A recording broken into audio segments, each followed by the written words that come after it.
Well, I had to be here for the end of the WNBA season. So here I am, all but the end of the WNBA season, I guess one would say. Not officially over, not officially in the books, but as good as done after the Aces bounced the Mercury. The Mercury, they might as well pack it up like DeWanna Bonner did with the Indiana Fever because the series is over. It was over after game one. Fever fans might be feeling like what could have been considering they extended the Aces without all their healthy players. But the bottom line is what is Asia Wilson and the Aces. And I feel a little bad for Asia only because the series were extended. The WNBA finals were extended to 7 games this year. So her shot did not clinch and end the series officially. That would have been the icing on the cake to put it right there with MJ, as the images are going to say. But nonetheless, congratulations to Asia. There's going to be a lot of people calling her the GOAT today, and there really isn't too much of an argument against it. And she just had her most iconic moment. And Asia, I think, has benefited. Asia has benefited from this explosion in popularity, perhaps more than any other player, right? I mean, she didn't get more dominant in the last couple of years. I mean, maybe to a degree she did, but you know what I mean? Effectively, she was already an all-time great player, already, a champion, all those things. But now it's on a bigger stage. It's on a bigger stage. It gets celebrated in a bigger way. And those will be the kind of takeaways that you see. Again, the side by side, same energy. Jordan, Asia. It really is a cool, beautiful shot. Piece of photography moment. So she put the belt to the Mercury in this series. There's no way around that. I mean, look at 2.2 seconds on the clock. Of course, Asia wearing 22. There's some good 22s in women's basketball. To go back to Jay-Z's Reasonable Doubt, 22 twos. I mean, there's a lot. And part of that, part of the beauty of this shot, as you can see, it's over the outstretched arms of Alyssa Thomas and DeWanna Bonner, who seem almost helpless as it's going down. It got a W bet from Ryan Rucco on the broadcast, the rare W bet. You don't see that all that often. So I think, for Asia Wilson, it is the defining moment of her career. I mean, it's been a hell of a career, right? I mean, 4 MVPs. This will be 3 titles in 4 years. I think she just set the scoring record for a playoff series. I mean, for a playoff run this year as well. So lots for Asia to hang her hat on. I'm pretty sure I saw that earlier. Most 30-point postseason games of all time. I mean, all sorts of accomplishments. Highest scoring postseason of all time. First player in WNBA Finals history with consecutive games of 25 points and 10 rebounds. On and on and on and on. So congratulations to her. Defensive Player of the Year. She's got that. I mean, she's got all the accolades. By the way, her coach deserves some credit too. Becky Hammon now I think has the best winning percentage of any basketball coach in the playoffs, like in the pros. I think I saw this from ESPN Insight or whatever it was last week. She's 9-1 in playoff series as a head coach. This will make 10-1. She passed Phil Jackson for the best postseason record by any coach in the NBA and WNBA history, minimum of 10 series. So Becky Hammon knows what she's doing.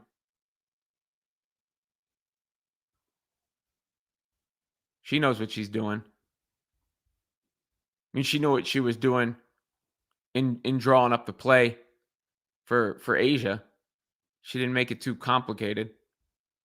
This is what the Aces coach had to say after the game about Asia's big shot, big moment, and game-sealing bucket. What was the call for that last one? What did you say in the huddle before they went out? And Asia, can you kind of take us through it, just from you on the floor? We'll give the ball to Asia to get out of the way. That's all the play was. Yeah. Audio a little low on that, but she said, get the ball to Asia and get out of the way. That's all it was. And that's what was done. That's what happened on that play. Yeah, and the finals, unfortunately, I think game one might be the high watermark that they see from a rating standpoint, just because the series hasn't gone in the direction that maybe you could have thought after that first game, because the Mercury were never coming back after losing that game. I mean, they really needed to win that. They had it. Alyssa Thomas hits those free throws. Maybe this series is completely different, right? And it's looked at completely different. But now it looks like dominance. And, it's not just Asia for the Aces. Jackie Young is one of my favorite players in the entire league. She's been tremendous all playoffs long. So credit where it's due to everyone involved. But obviously, it was Asia's moment.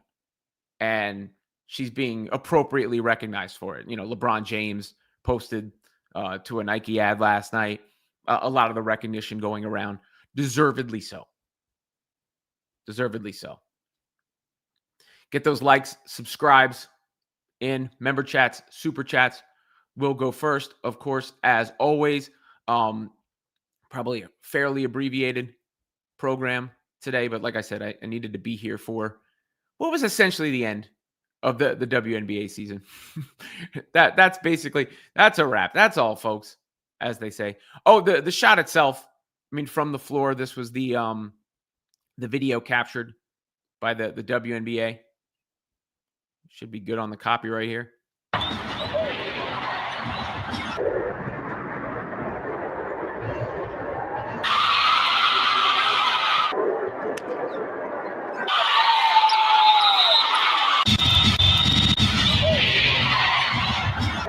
There it is again. Just a big time shot. Big time moment, big time shot, big time player. Sometimes it's not more complicated than that. So, congratulations to Asia Wilson and the Las Vegas Aces for winning the WNBA championship. I'm getting ahead of myself there because it's going to happen. There's no way this goes in any other direction right now than that. That was the end. That was all. So we now have a new WNBA champion, which is a familiar WNBA champion in the Las Vegas Aces. Now, one other thing from that, where if you're an Indiana Fever fan and you're watching how the Fever took the Aces to 5 games, to overtime, with an absolutely depleted, injury-riddled group, not only do you have to feel proud looking back, but you have to feel confident looking forward. There's what could have been, but there's also what can be. And I think that's how Fever fans process these playoffs. They were right there with the eventual WNBA champs and the Aces. Aaliyah Boston played Asia Wilson as well as it's possible to play her. And the Fever took them the distance, even with Kelsey Mitchell down in that final game. And the cavalry's on the way with Caitlin Clark coming back, with the team adding whatever it does in the offseason and completely healthy core restored. One would have to think, all things considered, the Fever are the favorites, perhaps considerably so, going into next WNBA season, even if that's a while away. So that's how I would process that if I'm an Indiana Fever fan at the same time too. Because the Storm are right there with the Aces, to be honest. The Storm are right there. They were, in that decisive game. It's just a 3-game series in the first round, of course. But they were right there, and they could have won that 3rd game of the series. But the Fever, I mean, it was nip and tuck. That was as close as you could get. Now, I don't know, matchups matter. So had the Fever got there, would they have beaten the Mercury the same way the Aces are beating the Mercury? Really not, possible to know. But what you can know, what you can see is that they were playing as well as anybody other than the Aces. And, well, as well as the Aces, really. I mean, it was a toss-up series, but they were completely depleted in doing so. So, it goes to show you what they were able to accomplish and what they may be able to accomplish as well. Then there was the thing with Satu Sabali. That was the other story from the game. I saw, Chris Nowitzki, who's like a big concussion advocate, former pro wrestler. He shared the video. It's kind of a scary scene in the game where you see Satu going down here, runs into Bell's leg, and immediately seemed out of sorts. Oof.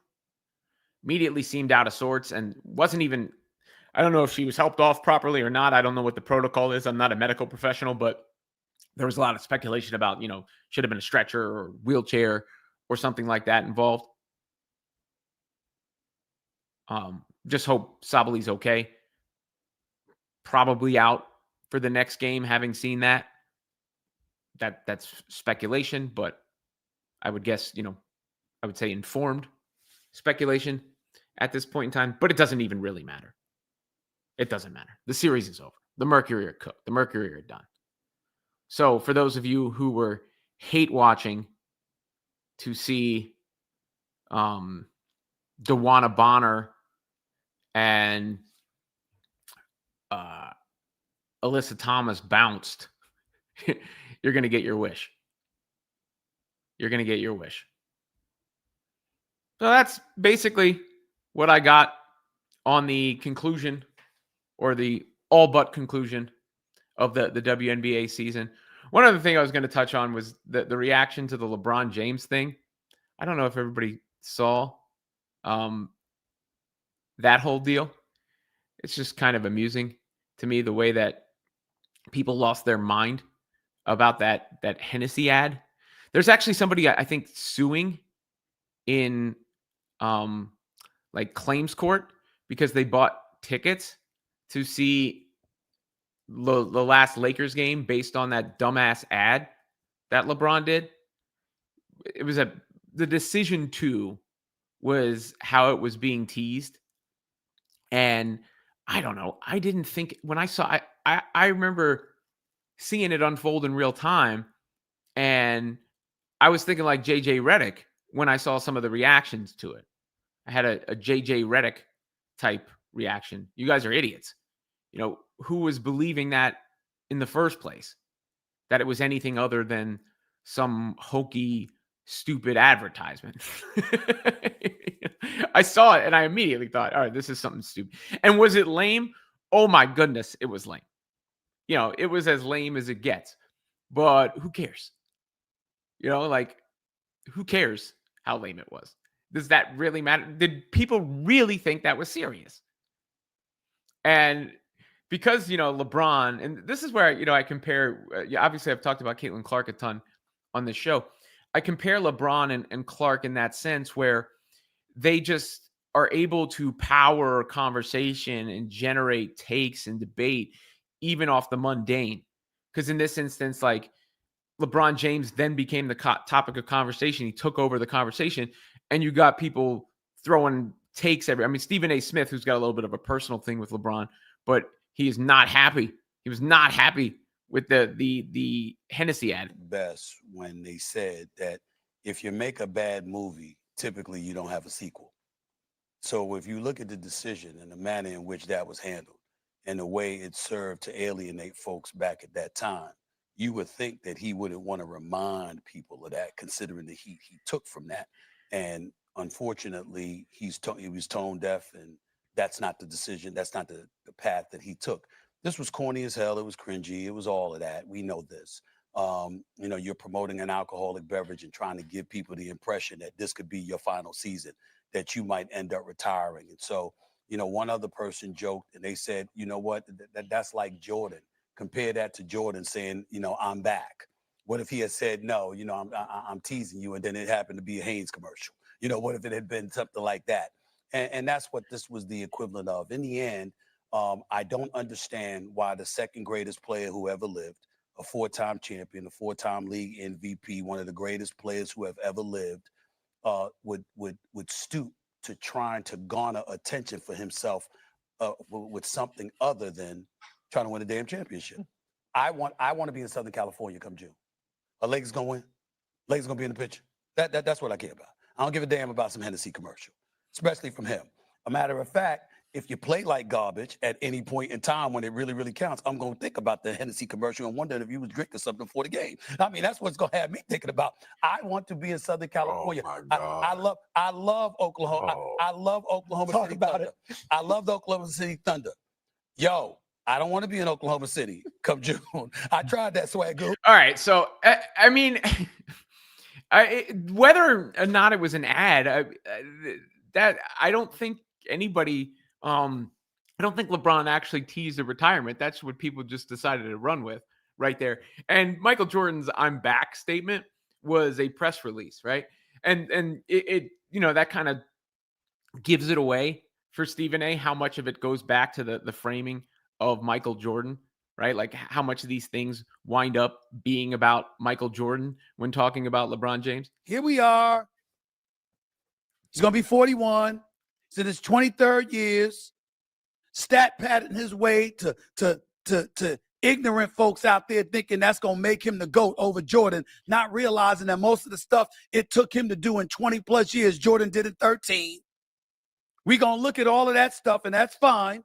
Everybody's entitled to their opinion. I'm telling you where the hell I stand. So Michael Jordan and LeBron James debate will rage on forever. It's the number one hit on the Sports Talk Radio Greatest Hits album, right? LeBron's longevity does help his argument. Anybody saying otherwise is being willfully obtuse.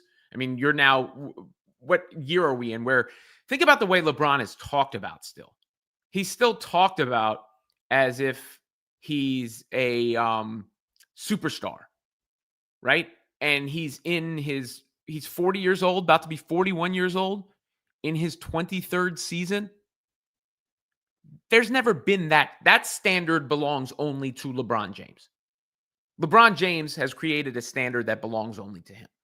Now, whether you want to say what Michael Jordan did at his peak was better, I'm not one when we have these arguments to try and diminish one or the other. I do think it's 1A and 1B.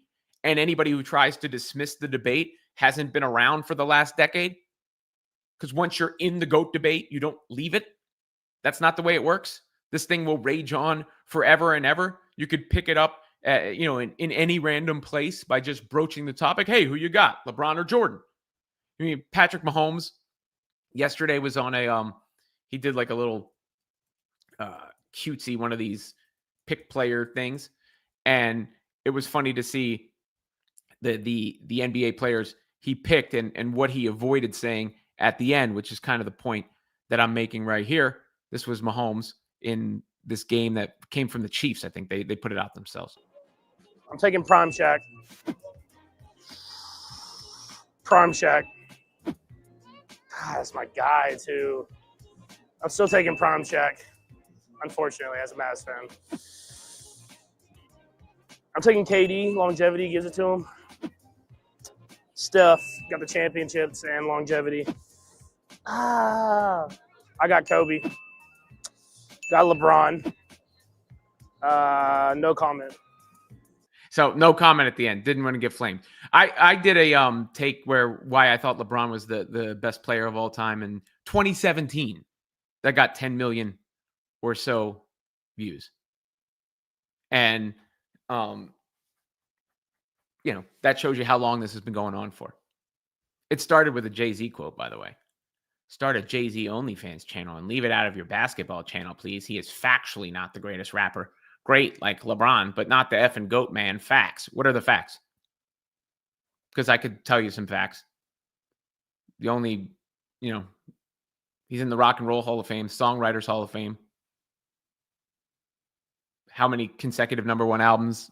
Maybe Taylor Swift just passed him for that. But there was a time more consecutive #1 albums than any solo artist in history, only behind the Beatles. I mean, been relevant since 1996. Can do any type of track, But my the intro to my spiel was, Hove got flow, though he's no big in Pac, but he's close. How am I supposed to win when you got me chasing ghosts? And that's sometimes the feeling and sentiment you get with Michael Jordan and LeBron James in that debate, where people are only dismissing LeBron and smashing LeBron in order to continue the myth of Michael Jordan. And Michael Jordan deserves it, by the way. Deserves it. Iconic.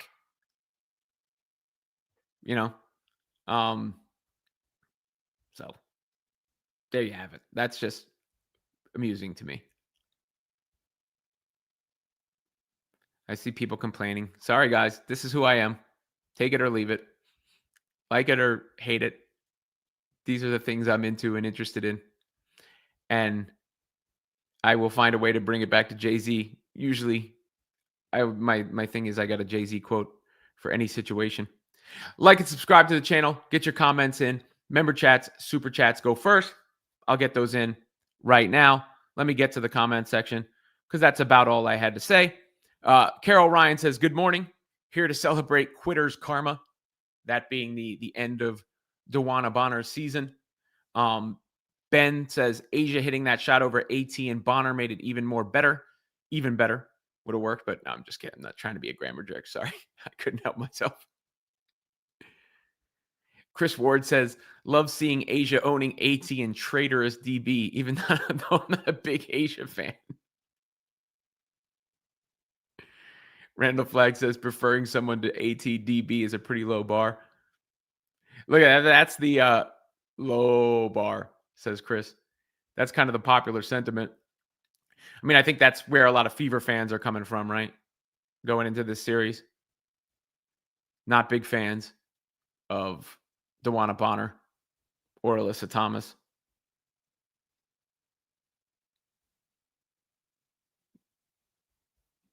Diana says Fever gave the Aces the tune-up they needed to face Phoenix. Fair. It'll be a long offseason, boy. Most likely this is the last show of this week, just so you guys know. And I'll see when I'm working on something. So that's taking up a lot of my time. We'll see, what the schedule looks like next week. But like I said, when I do the shows, I will run them as close to the scheduled time as possible and give you guys as much notice as possible. But given, like I said, the season essentially ended last night, figured it was nice to bookend the week and get one more in for that consistency. I don't know that many Taylor Swift quotes. I don't really like Taylor Swift. Sorry. I like Jay-Z. I don't really like, I don't dislike Taylor Swift. I don't hate Taylor Swift. I just don't really rock with Taylor Swift. Her music doesn't do much for me. Folklore, I feel like is tremendous. I love Folklore. It is a great record. Anybody who can make that record has my respect for eternity. That's what gave Taylor. I found out who Taylor Swift was from Kanye West. That's how I found out who she was. I didn't know who she was. And then there was that moment, like, I'm sorry, Taylor, I'll let you finish, everything, and Kanye deserves all the slander he gets. But that's how I found out who Taylor Swift was. And it wasn't until I heard Folklore that I really got it and gained the respect, because I love that album. I mean, I think that is one of the best albums of the last couple of decades. It's that good. I mean, what's so? This Is Me Crying. That song is so good. The Last Great American Dynasty, or This Is Me Trying. I'm sorry. Illicit Affairs. August. I mean, there's just My Tears Ricochet. There's so many good. The Bon Iver song. So many good songs on there. Other than that, I never really vibe with Taylor Swift's music. Like Shake It Off, I hate that song. I hate it. This new record, there's a couple of joints on there that are fine. The Wish List song, I can see the Opalite song is going to be a big hit, but it also didn't really register with me in the same way versus Jay-Z's music, which does. So I would talk about it if it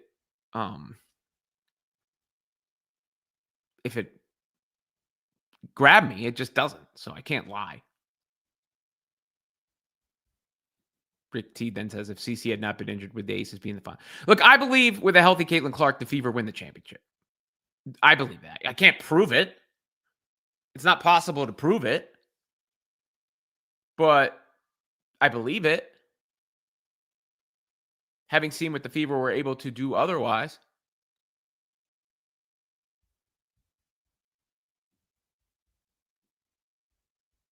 Definitely believe it.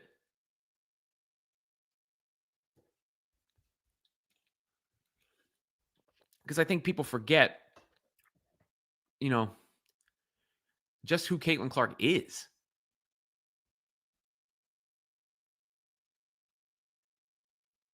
What she's capable of.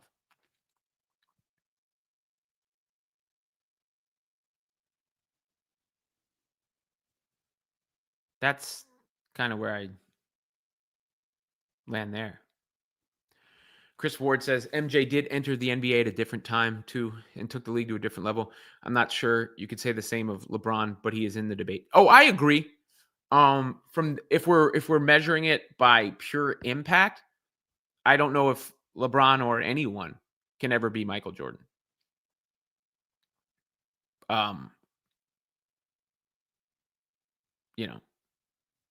That's if we're measuring it that way. I'm just talking about best basketball player. But when you're talking impact, I don't know if anybody can measure up to MJ in that way. And that's part of why you see a certain generation so protective of him. Because it's their identity. It's what they identify with. It's how they came up. It's how they were formed. And so the idea that anybody would take his place or usurp him is blasphemous. And then they get protective of it. I mean, I don't think it's a coincidence. Now, Jordan made such an impact that you see young people argue for him too. And like his brand, it's lasting. Everything about Michael Jordan is lasting. But I was just talking from a basketball standpoint. Ben Lamprecht says, even if they had Sophie back, I'd argue they would have won. Well, look, Sophie's a good player, but, there's just something about Clark that her ability to spoon feed Aaliyah Boston, extend the defense all the way out, make things easier for the likes of Lexi Hull and others, not to mention getting her own buckets. I mean, she changes the entire game. Nosy Gamer says that's how they found out how Kanye was. Never heard of him before he went up to Taylor on that award show. It's fine. I wasn't dissing Taylor by saying that. I'm just telling you the truth.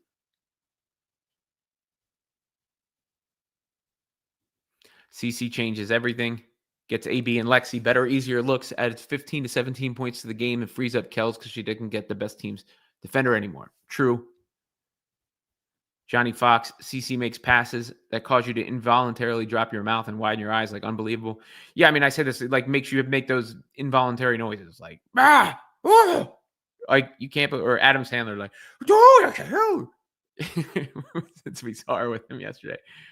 What up, Ernesto? What's up, guys? Good to hear from you, Ernesto. Ben says, do you think Curry will go down as a top 5 player of all time? Yes, I do.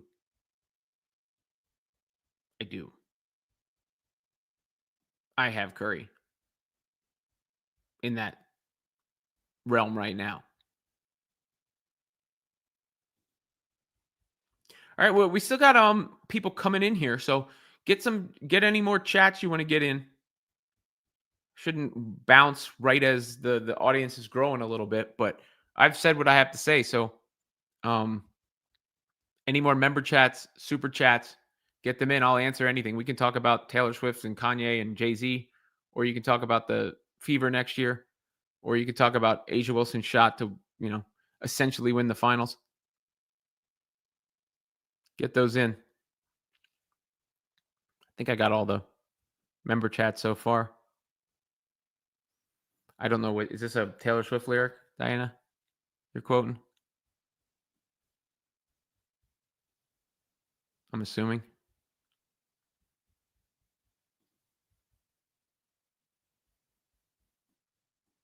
Ernesto says no to Giannis to the Knicks. We're fine without him. Well, I think anything with Giannis probably doesn't happen until after the season anyway. But we'll see where the Knicks. I mean, look, I said it the other day. I think the Knicks have changed the perception around them, which is more important than anything else. But at the same time, I also think the Knicks maximized their team last year. I don't know if there's another level for that core to get to either. So I'd say both of those things are true.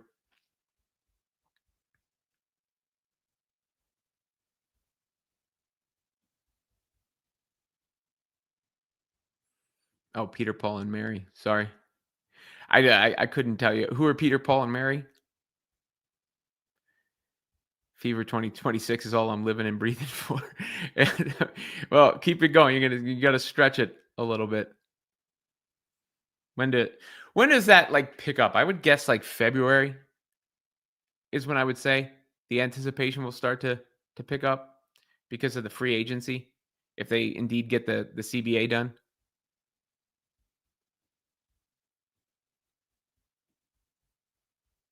That's how I would look at it.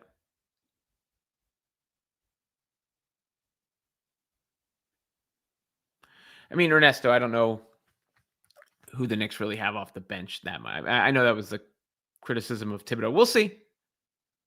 We'll see what Mike Brown can do.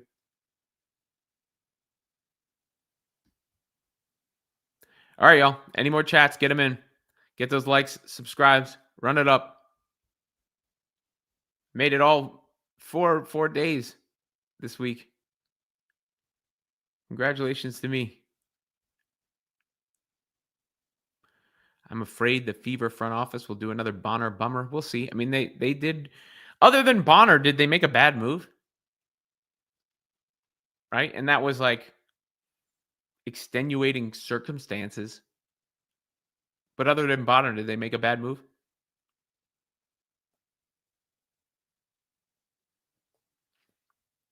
I'm not sure you could say they did.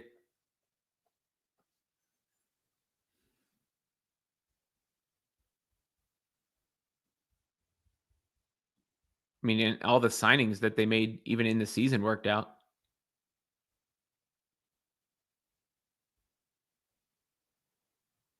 I can't think of any of the other moves being objectively bad.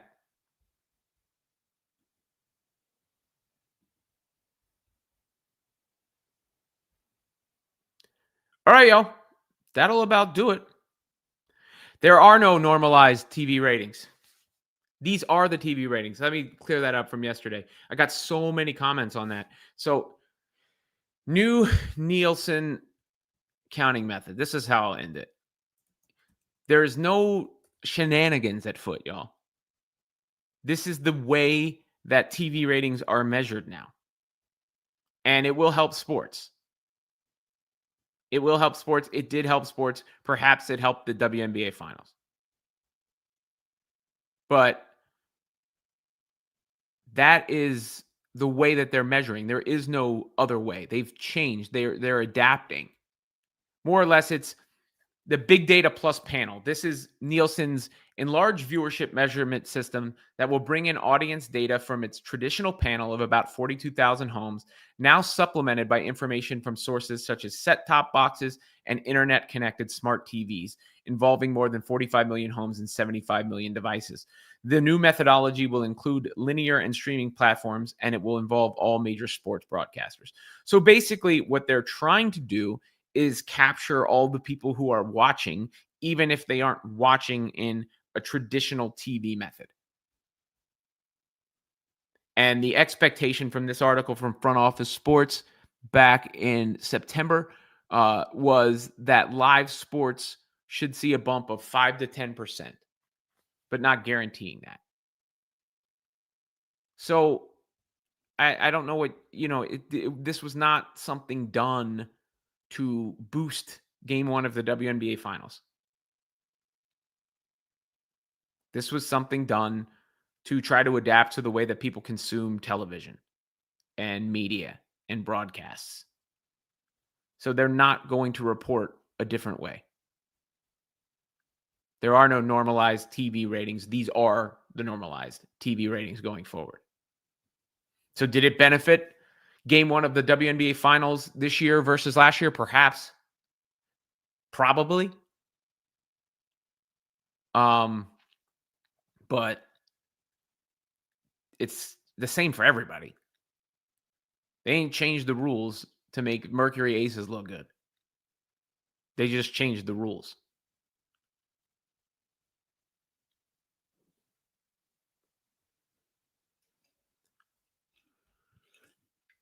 Because you make the change, you cannot do a compare. So stop talking about comparing. Just say the stat. Well, I mean, TV ratings in the past were always higher than they were now.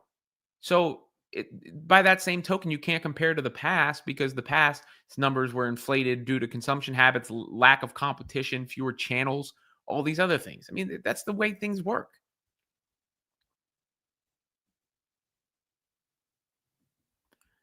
Element says Nielsen needs to strive to be the most accurate to advertisers, getting the proper bang for their buck. Improving the ratings valuations is a good thing to optimize the economy. Yeah, I mean, look, it's good. If they're measuring things appropriately, it's good. That's a good thing. It didn't make it go from 500,000 to 1.9 million. Again, their estimate was 5 to 10% more. Was their estimate. So even if you take 5 to 10% more off, they still crushed last year. There's nothing fishy.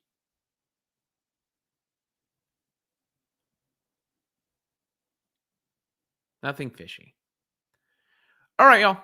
That'll do it for me. Unless any last minute member chats, super chats come in. I will be on SiriusXM, Busted Open Radio on Pro Wrestling Nation Saturday morning, 8 a.m. No, 9 a.m. The show airs at 9 a.m. Sorry. The WWE Crown Jewel PLE starts at 8 a.m., I believe, in Perth, Australia. But I will be on at 9 a.m. if you want to check that out. Obviously, anything comes up in the meantime, I'll throw some videos up in the channel. Always can go live depending on what goes on, but most likely the last show for this week. And like I said, pending on next week, depending on this other project I'm working on and anything else. But we'll always try to give you advance notice and schedule it around the same time window. Appreciate your guys' support. Thank you for popping in all week. Thank you for supporting all WNBA season, all Fever season, and having the Taylor Swift, Jay-Z, Michael Jordan, LeBron James debates. Let me know anything else you'd like to see from the channel and how you'd like to see it take shape. But otherwise, until the next one. Or otherwise, until the next one. Yeet.